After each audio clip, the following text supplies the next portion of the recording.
Yang pertama, Pak calon bupati, di periode sebelum di kepemimpinan sebelumnya ini kan banyak kasus-kasus yang dibidik korupsi terkait infrastruktur. Terkait infrastruktur kan banyak yang dibidik sama APH. Nah, jika Bapak nanti terpilih, apa yang akan dilakukan agar proyek-proyek ini tidak terindikasi atau lari ke korupsi? Jadi baik, negara dan daerah kita ini punya instrumen tentunya. Jadi kita kembalikan pada instrumen itu. Ya, jadi jangan pernah memaksakan diri keluar daripada instrumen. Maka itulah terjadinya pelanggaran-pelanggaran. Jelaskan ada rel dan lainnya. Jadi dinas mana yang punya domain untuk urusan itu, itulah yang menangani gitu. Jadi jangan kita maksakan diri mengatur segala sesuatu di luar daripada mekanisme itu. Pada prinsip sederhana itu aja. Kira-kira nanti setelah memenangkan pemilihan ini, langkah apa yang dilakukan oleh Bang Sirajudin dalam tingkatan kebutuhan rakyat dari khususnya para petani? Oke, jelas kami maju ini punya konsep dan visi misi serta program yang pasti untuk dan berpihak kepada masyarakat, tidak juga petani. Karena masyarakat kita kan banyak, ada petani, ada nelayan, ada peternak, ada pegawai dan lain.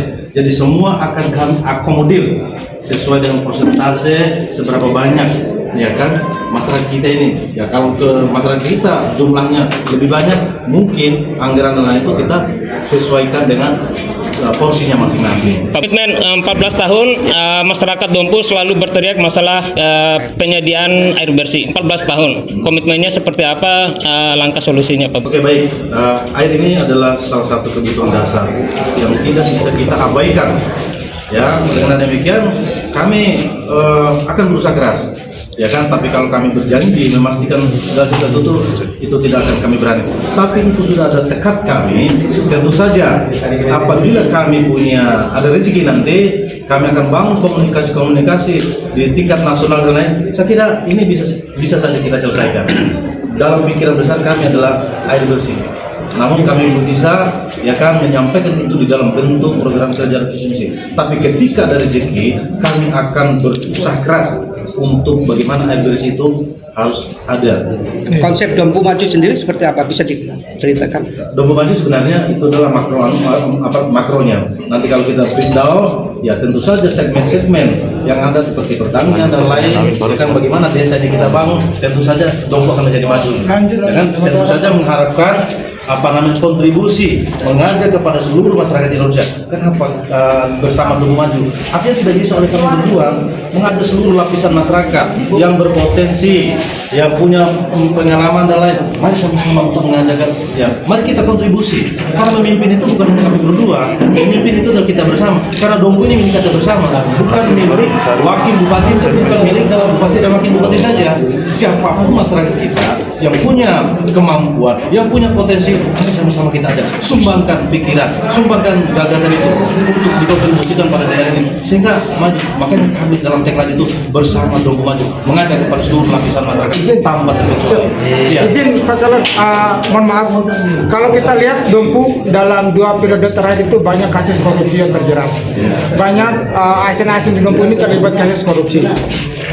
Misalkan Bapak nanti terpilih, bagaimana komitmen Bapak dalam memberantas korupsi di lingkungan kita yang kecil ini? Sederhana, kalau pemimpin bersih pasti bawahnya bersih kok.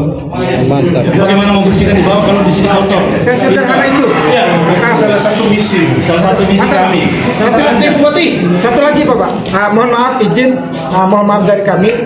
Sebelumnya kami ketahui bahwa Bapak ini adalah mantan ketua tim daripada lawan Bapak saat ini.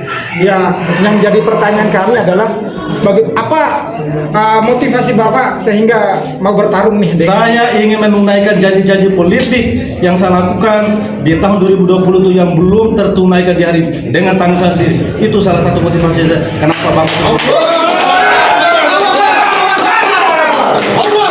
Terakhir, mohon maaf karena punya pengalaman di pemerintahan, apalagi saat ini Ketua Komisi 1 Provinsi untuk reformasi birokrasi, penataan birokrasi. Ya, Pak Sirajudin. sama saya sama. Hari ini kita berkomitmen bagaimana kita membawa masuk dalam proses penataan yang berintegritas dan komitmen untuk mendukung ke arah perubahan.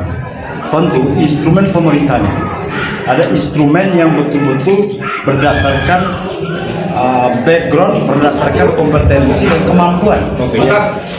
Itu persoalannya. Sebenarnya pekerjaan bupati dan wakil bupati itu sederhana. Kenapa? Bupati dan wakil bupati ada dua linear, dua garis, ya, garis bawah, garis atas.